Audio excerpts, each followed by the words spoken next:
بسم اللہ الرحمن الرحیم رب اشرح لی صدری ویسر لی امری واحلل عقدۃ من لسانی یفقہوا قولی۔ السلام علیکم رحمۃ اللہ وبرکاتہ۔ اللہ تبارک تعالیٰ نے ہمیں جو ایمان کی دولت دی ہے وہ بہت ہی نایاب اور انمول ہے۔ اس کی قدر کرنے والے اور اس کی حفاظت کرنے والے اور اس میں اضافے کی فکر کرنے والے ہمیں بنائے۔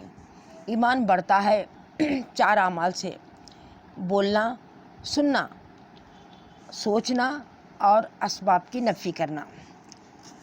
بولنا یعنی مذاکرہ کرنا۔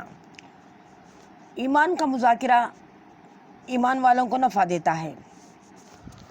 ہم پڑھتے ہیں واقعات اور سنتے بھی ہیں کہ فلاں مولانا کے بیان کو سن کر فلاں آدمی کی زندگی بدل گئی، وہ پکا نمازی بن گیا اور حرام تمام ناجائز کاموں کو چھوڑ کر دیندار بن گیا۔ آج کی زندہ مثال مولانا طارق جمیل کے بارے میں ہم جانتے ہیں کہ ان کے بیانات سے سینکڑوں کافر اسلام کے اندر آئے اور سینکڑوں گمراہ اپنی زندگیوں کو بدل کر اللہ کے راستے میں نکلنے والے بن گئے۔ اور نہ صرف ان کے اعمال بدلے، ان کا کاروبار، ان کی کمائی کی لائن، ہر چیز انہوں نے اللہ کے حکموں کے مطابق اپنی زندگی کو ڈھال لیا۔ جیسا کہ جنید جمشیدی رحمۃ اللہ کے بارے میں ہم جانتے ہوئے گانے بجانے والے اور فلمی لائن کے آدمی تھے، لیکن جب ان کی زندگی میں مولانا طارق جمیل کی محنتوں سے دین آیا تو انہوں نے نہ صرف اسٹیج کو چھوڑا، گانوں کو چھوڑا، بلکہ اپنے اس لباس کو بھی چھوڑ دیا، اپنی وضع خطا کو، چہرے پہ داڑھی رکھ لی اور ٹوپی اور سنت والے لباس کو اپنایا اور اللہ کے راستے میں پھرتے پھرتے اللہ کے راستے میں شہید بھی ہو گئے۔ اللہ اکبر کبیرہ۔ دیکھو سننا کس قدر نفع دیتا ہے، بولنا کس قدر نفع دیتا ہے۔ یہ دوسرا نمبر ہے کہ سننا، دین کی بات کو دل کے اخلاص کے ساتھ سننے والوں کے ایمان کو نفع دیتا ہے۔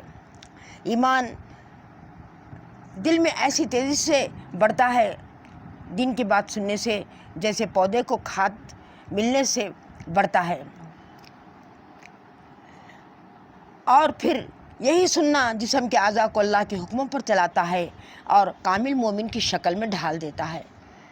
ماشاءاللہ۔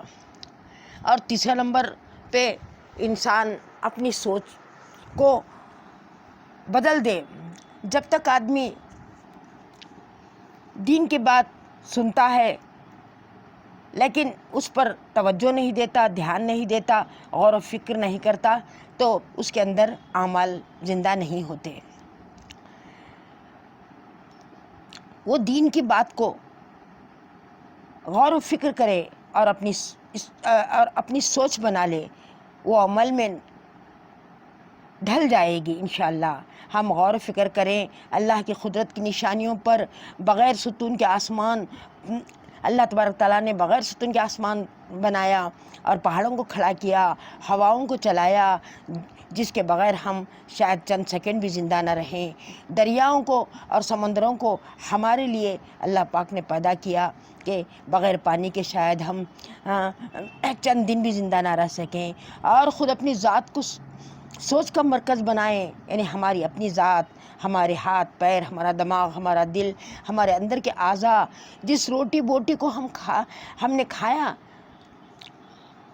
آپ سوچیں جس چائے اور شربت کو ہم نے پیا، 4 گھنٹے بعد اس کی شکل بدل جاتی ہے۔ اس غذا سے اللہ تبارک تعالیٰ نے پیس کر، چھان کر، سیال بنا کر اس سے سوڈیم کو، کیلشیم کو، آئرن کو، شوگر کو الگ الگ کیا اور پھر غذا کے ویسٹیج کو پاخانے کی شکل دی اور اس کو پائپ لائنوں کے ذریعے سے باہر خارج کرایا اور پاک پانی کو اندر کی صفائی کے بعد پیشاب، تھوک، پسینہ کی اور آنسو کی شکل دے دی۔ یہ اللہ کی قدرت ہے، ہم نے اس پر کبھی غور نہیں کیا۔ اسی لیے اللہ تبارک تعالیٰ سورہ الرحمن میں ارشاد فرماتے ہیں فَبِأَيِّ آلَاءِ رَبِّكُمَا تُكَذِّبَانِ، تم میری کون کون سی نعمتوں کا انکار کرو گے؟ بے شک ایک گھونٹ پانی اللہ کی نعمت ہے، ایک لقمہ کھانا اللہ کی نعمت ہے، ایک سانس ہماری اللہ کی نعمتیں ہیں، ان پر غور و فکر کرنا 60 سالہ عبادت سے افضل ہے۔ انشاءاللہ غور و فکر کریں گے نہیں، سوچیں گے نہیں۔ جو بہنیں دین کی بات سنتی ہیں وہ ایک ایک بول پر غور کریں۔ ایمان کو قوی کرنے والا چوتھا عمل ہے دنیا کے اسباب کی نفی کرنا، یعنی ان چیزوں اور ان اسباب سے کچھ نہیں ہوتا، سب کچھ اللہ کرتے ہیں۔ اللہ پاک نے بغیر ماں باپ کے آدم و حوا کو پیدا کیا اور بغیر باپ کے عیسیٰ علیہ السلام کو پیدا کیا۔ وہ کن کے مالک ہیں، وہ جو چاہے کر سکتے ہیں۔ پانی میں ڈبا کر مارنے کی صفت ہے، مگر اسی پانی میں موسیٰ علیہ السلام کے لیے زندگی کے راستے پیدا کر دیے اور اسی پانی کو فرعون کے لیے موت کا ذریعہ بنا دیا۔ اللہ تبارک تعالیٰ اپنی ربوبیت بتا رہے ہیں۔ آگ میں جلانے کی صفت ہے، مگر اللہ تبارک تعالیٰ نے اسی آگ میں ابراہیم علیہ السلام کو زندگی بخشی اور اس آگ کو گلزار بنا کر وہاں پر 40 دن یا کچھ زیادہ ان کو زندہ رکھ کے بتایا کہ ہم کن کے مالک، ہم جو چاہے کر سکتے ہیں۔ آگ سے جلانے کی صفت کو اللہ پاک نے ہٹا لیا۔ یونس علیہ السلام کو مچھلی کے پیٹ میں زندہ رکھ کر بتا دیا کہ ہمارے حکم کے بغیر کسی مخلوق میں طاقت نہیں کہ وہ کسی کو نقصان پہنچائے۔ 3 اندھیریوں کے اندر جہاں نہ آکسیجن ہے، نہ پانی پینے کے لیے، نہ کھانا، وہاں وہ کئی دن رہ کر اللہ تبارک تعالیٰ کا ذکر کرتے رہے اور اللہ تبارک تعالیٰ نے بتا دیا کہ ہم جو چاہے کر سکتے ہیں، ان چیزوں کی اسباب کی ضرورت نہیں، سب کچھ ہم ہی کرتے ہیں۔ چھری میں کاٹنے کی صفت ہے، لیکن اللہ کے امر پر وہ اسماعیل علیہ السلام کے نازک گلے کو نہ کاٹ سکی، اگرچہ چھری بہت تیز تھی اور ابراہیم علیہ السلام کے اندر پیغمبروں والی طاقت تھی، پھر بھی اللہ کا کن کے آگے وہ چھری اپنی صفت کھو بیٹھی اور مخلوق مجہول ہو گئی۔ وہ وقت کے پیغمبر تھے، ایمان اس قدر مضبوط تھا کہ اللہ کے حکم کے آگے خود کو مٹا دیتے تھے۔ بے شک آج ہم ان واقعات کو سنتے تو ہیں، مگر ہمیں یقین نہیں آتا کہ بھلا چھری کے کیسے نہیں کاٹ سکتی، آگ کیسے نہیں جلا سکتی۔ چونکہ ہمارا ایمان پرانے پھٹے کپڑے کی طرح بوسیدہ اور ناکارہ ہے، اس لیے ہمیں چیزوں سے ہونے کا یقین آتا ہے۔ کھانے سے بھوک مٹتی ہے، پانی سے پیاس بجھتی ہے، کھیتی سے اناج، آسمان سے بارش، اس کا انکار کیسے کریں؟ ہم کبھی رب کے قریب نہیں ہوتے، نہ راتوں کو رویا اور نہ دن میں اس کے دین کی محنت کی۔